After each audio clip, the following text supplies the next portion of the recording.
എല്ലാവർക്കും സുഖമാണെന്ന് വിശ്വസിക്കുന്നു. ഡെയിലി അപ്ഡേറ്റിലേക്ക് എല്ലാ ആളുകൾക്കും സ്വാഗതം. ജൂൺ 24-ാം തീയതിയും തുറന്നുള്ള ദിവസങ്ങളിലും നിങ്ങൾ ശ്രദ്ധിക്കേണ്ട വളരെ പ്രധാനപ്പെട്ട കാര്യങ്ങളാണ് ഈ ഒരു വീഡിയോയിൽ വ്യക്തമാക്കുന്നത്.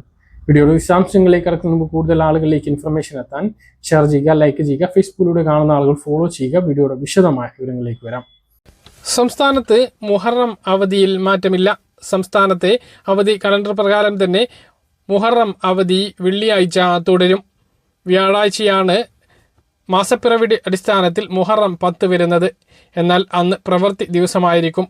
മുഹറം അവധി വെള്ളിയാഴ്ച ദിവസം മുൻ നിശ്ചയിച്ച പ്രകാരം തന്നെ നടക്കും. വിദ്യാഭ്യാസ സ്ഥാപനങ്ങൾക്കും സർക്കാർ ഓഫീസുകൾക്കും പൊതുമേഖലാ സ്ഥാപനങ്ങൾക്കും ബാങ്കുകൾക്കും വെള്ളിയാഴ്ച അവധിയായിരിക്കും. സംസ്ഥാനത്ത് ജൂൺ മാസത്തെ ക്ഷേമ പെൻഷൻ നാളെ മുതൽ വിതരണം ആരംഭിക്കും. ഇത് സംബന്ധിച്ച് ധനകാര്യ വകുപ്പ് ഉത്തരവിറക്കി.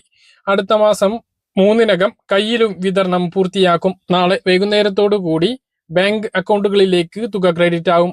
കൂടുതൽ ആളുകൾക്ക് വ്യാഴാഴ്ചയായിരിക്കും തുക ലഭിക്കുക. കർഷക തൊഴിലാളി പെൻഷൻ, ഇന്ദിരാഗാന്ധി ദേശീയ വാർദ്ധക്യകാല പെൻഷൻ, ഭിന്നശേഷി പെൻഷൻ, അവിവാഹിതകൾക്കുള്ള പെൻഷൻ, വിധവകൾക്കുള്ള പെൻഷൻ എന്നിവ കൈപ്പറ്റുന്ന ലക്ഷക്കണക്കിന് ഗുണഭോക്താക്കൾക്ക് എത്രയും വേഗം തുക എത്തിക്കാനാണ് സർക്കാർ ലക്ഷ്യമിടുന്നത് എന്ന് ഉത്തരവിൽ പറയുന്നു. സംസ്ഥാനത്തെ ആകെ 51,70,015 ഗുണഭോക്താക്കൾക്ക് ഈ മാസത്തെ ക്ഷേമ പെൻഷൻ ലഭിക്കും. 12 ലക്ഷത്തോളം ക്ഷേമ ബോർഡ് പെൻഷൻ ഗുണഭോക്താക്കൾക്കും പെൻഷൻ ലഭിക്കും. ഗുണഭോക്താക്കളുടെ താൽപര്യം കണക്കിലെടുത്ത് 2 വ്യത്യസ്ത ശൃംഖലകൾ വഴിയാണ് തുക വിതരണം നടക്കുന്നത്. 26 ലക്ഷത്തോളം ആളുകൾക്ക് ബാങ്ക് അക്കൗണ്ടിലേക്കും ബാക്കിയുള്ള ആളുകൾക്ക് കയ്യിലേക്കുമാണ് വീടുകളിൽ എത്തിച്ച് നൽകുന്ന രീതിയാണുള്ളത്. അതേസമയം സ്ത്രീ സുരക്ഷാ പെൻഷൻ സാമൂഹ്യ സുരക്ഷാ പെൻഷന്റെ ഭാഗമല്ലെന്ന് മുഖ്യമന്ത്രി പറഞ്ഞു. കഴിഞ്ഞ സർക്കാർ തെരഞ്ഞെടുപ്പിന് തൊട്ടു മുമ്പ് തുടങ്ങിയ പദ്ധതിയാണിത്. ഇത് തുടരുന്നതിൽ സർക്കാർ തീരുമാനം എടുത്തിട്ടില്ല എന്നും മുഖ്യമന്ത്രി സഭയിൽ വ്യക്തമാക്കി. സംസ്ഥാന സർക്കാരിന്റെ തെരഞ്ഞെടുപ്പ് വാഗ്ദാനമായിട്ടുള്ള ക്ഷേമ പെൻഷൻ വർധനവ് 1000 രൂപ വർദ്ധിപ്പിച്ച് 3000 ആക്കുക എന്നുള്ളത് താമസിക്കാതെ നടപ്പിലാക്കുമെന്നും മുഖ്യമന്ത്രി വി.ഡി. സതീശൻ പറഞ്ഞു. സംസ്ഥാനത്ത് ഈ മാസം 9-ാം തീയതി തുടങ്ങിയ ട്രോളിംഗ് ജൂലൈ 31 വരെ നീണ്ടു നിൽക്കുകയാണ്. അയൽ സംസ്ഥാനമായ തമിഴ്നാട്ടിലും ട്രോളിംഗ് നിരോധനത്തിലാണ്. ഈ ഒരു സമയത്ത് പഴയ മത്സ്യങ്ങൾ വിപണിയിൽ എത്തുന്നത് വ്യാപകമായിട്ടുണ്ട്. കേരളത്തിൽ അടുത്തിടെയായി പഴകിയതും ഭക്ഷ്യയോഗ്യമല്ലാത്തതുമായ മത്സ്യം വിപണിയിൽ എത്തുന്നതുമായി ബന്ധപ്പെട്ട് ആശങ്കാജനകമായ വാർത്തകൾ റിപ്പോർട്ട് ചെയ്തിട്ടുണ്ട്. ട്രോളിംഗ് നിരോധനം മുതലെടുത്ത് സംസ്ഥാനത്ത് പഴകിയ മീനുകൾ വ്യാപകമായി എത്തുന്നു. മിക്കവാറും വലിയ മീനുകളാണ് ഇത്തരത്തിൽ എത്തുന്നത്. ആന്ധ്രാപ്രദേശ്, തമിഴ്നാട്, കർണാടക, പോണ്ടിച്ചേരി എന്നിവിടങ്ങളിൽ നിന്നാണ് ഇവ എത്തുന്നത്. ചൂര, സ്രാവ്, തിരണ്ടി തുടങ്ങിയ വലിയ ഇനം മീനുകളാണ് ഫോർമാലിൻ അടക്കമുള്ള രാസവസ്തുക്കൾ കലർന്ന് എത്തിക്കൊണ്ടിരിക്കുന്നത്. കാഴ്ചയിൽ പച്ചയാണ് നല്ലതാണ് എന്നൊക്കെ തോന്നും. പാചകം ചെയ്ത് കഴിക്കുമ്പോൾ മാംസത്തിന് കറുത്ത നിറം ഉണ്ടാകുന്നതായും ചിലപ്പോൾ കറിയിൽ പതയോടുകൂടി തിളച്ചു പൊങ്ങുന്നതായും പരാതിയുണ്ട്. എന്നിട്ടും ചെക്ക് പോസ്റ്റിലടക്കം പരിശോധന നടത്താൻ ഭക്ഷ്യസുരക്ഷാ വകുപ്പ് തയ്യാറാകുന്നില്ല.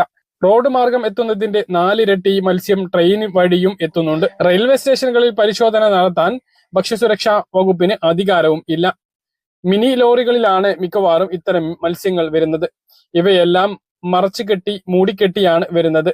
മത്സ്യം കേടാകാതെ ഇരിക്കുന്നതിന് ശീതീകരണത്തിന് ഉൾപ്പെടെ പ്രത്യേക സൗകര്യങ്ങളുള്ള വാഹനങ്ങളാണ് ഉപയോഗിക്കേണ്ടത്. വാഹനത്തിനുള്ളിൽ മത്സ്യം സൂക്ഷിക്കുന്ന ഭാഗത്തെ താപനില -14 ഡിഗ്രി നിലനിർത്തണം എന്നതും ഉണ്ട്. അല്ലെങ്കിൽ മത്സ്യത്തിന്റെ തൂക്കത്തിന് ഒപ്പം തന്നെ ഐസ് ഇട്ട് സൂക്ഷിക്കണം. യാത്രക്കിടയിൽ ഉരുകുന്ന ഐസിനനുസരിച്ച് ഐസ് ഇട്ടുകൊടുക്കുകയും വേണം. ഇതൊന്നും പാലിക്കാതെ മിനി ലോറികളിൽ മൂടിക്കെട്ടിയാണ് മത്സ്യം കൊണ്ടുവരുന്നത്.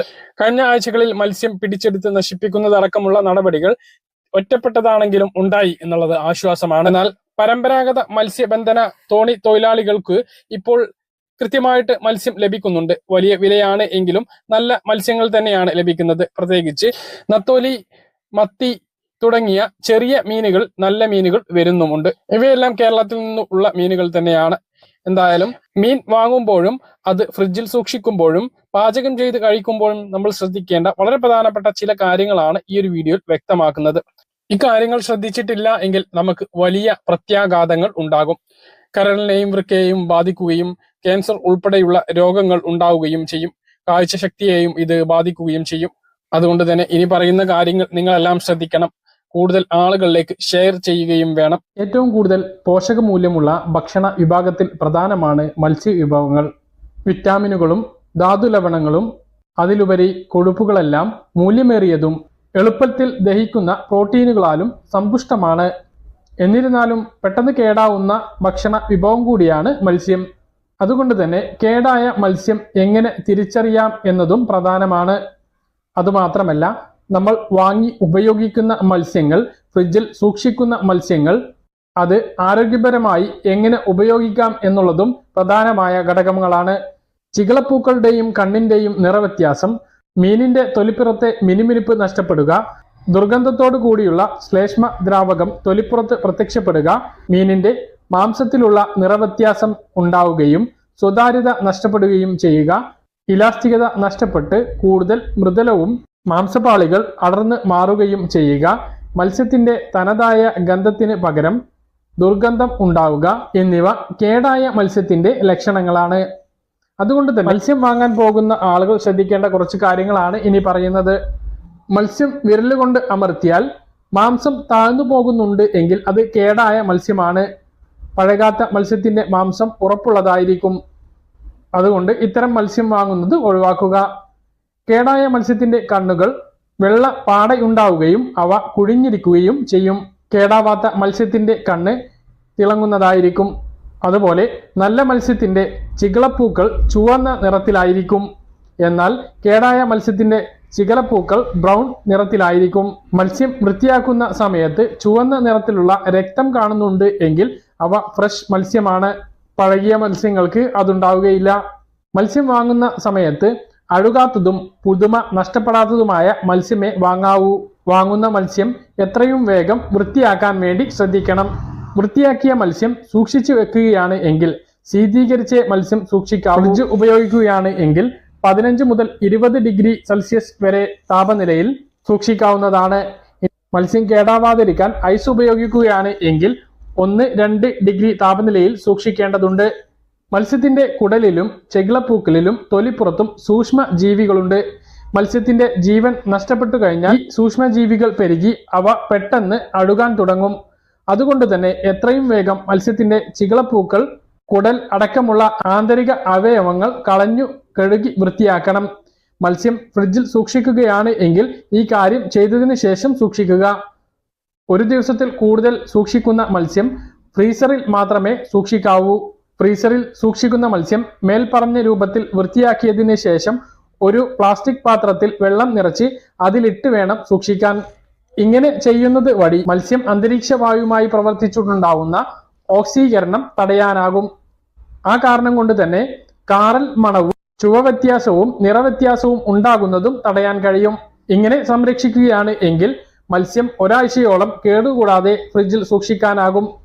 കറണ്ട് ഇടയ്ക്ക് പോയാലും നമ്മൾ വെച്ചിട്ടുള്ള വെള്ളം ഐസായി അതിലായിരിക്കും മത്സ്യം ഇരിക്കുന്നത്. അതുകൊണ്ട് കുഴപ്പം ഉണ്ടാവുകയില്ല. അതുപോലെ പാചക സമയത്തും ശ്രദ്ധിക്കേണ്ട ചില കാര്യങ്ങളുണ്ട്.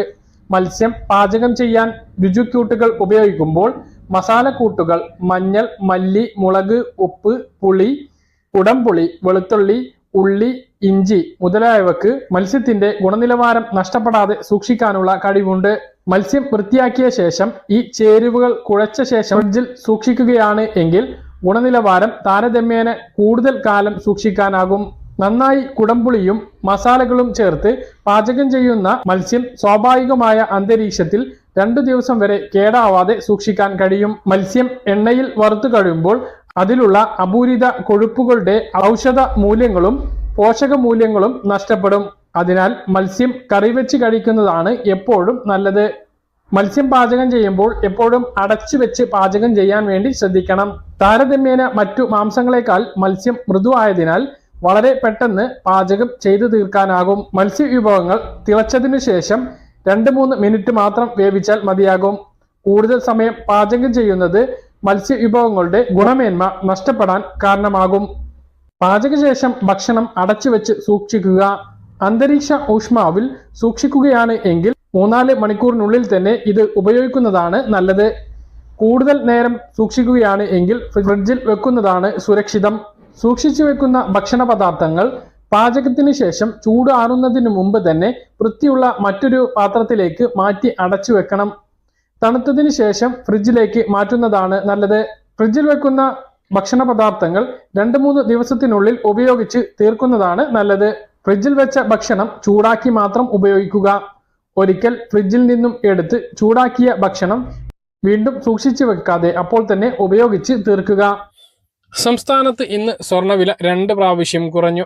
ഉച്ചയ്ക്ക് ശേഷം ഗ്രാമിന് 120 രൂപ കുറഞ്ഞ് 13,255 രൂപയും പവന് 960 രൂപ കുറഞ്ഞ് 1,06,040 രൂപയുമായി. രാവിലെ ഗ്രാമിന് 190 രൂപയും പവന് 1,520 രൂപയും കുറഞ്ഞിരുന്നു.